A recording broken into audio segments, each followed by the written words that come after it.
যুক্তরাষ্ট্র ইরান আলোচনা নিয়ে অনিশ্চয়তা এবং চলতি সপ্তাহে যুক্তরাষ্ট্রের শ্রমবাজার সংক্রান্ত গুরুত্বপূর্ণ প্রতিবেদন প্রকাশের অপেক্ষায় মঙ্গলবার ৪ আগস্ট আন্তর্জাতিক বাজারে স্বর্ণের দাম কিছুটা বেড়েছে। স্পট গোল্ডের দাম 0.2% বৃদ্ধি পেয়ে প্রতি আউন্স $4,059.81 পৌঁছেছে।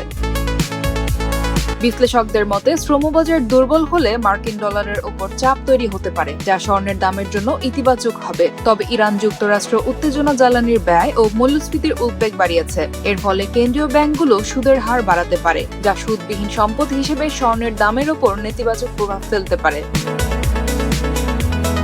বর্তমানে বাজারে সেপ্টেম্বরে সুদের হার বাড়ার সম্ভাবনা 65% হিসেবে ধরা হচ্ছে, যদিও সর্বশেষ বৈঠকে ফেডারেল রিজার্ভ সুদের হার অপরিবর্তিত রেখেছে। একই সঙ্গে নিউ ইয়র্ক ফেডের প্রেসিডেন্ট জন উইলিয়ামস জানিয়েছেন, মূল্যস্ফীতি প্রত্যাশার মতো না কমলে সুদের হার বাড়াতে দ্বিধা করবে না কেন্দ্রীয় ব্যাংক। এদিকে স্বর্ণের পাশাপাশি স্পট সিলভার, প্লাটিনাম ও প্যালাডিয়ামের দামও বেড়েছে।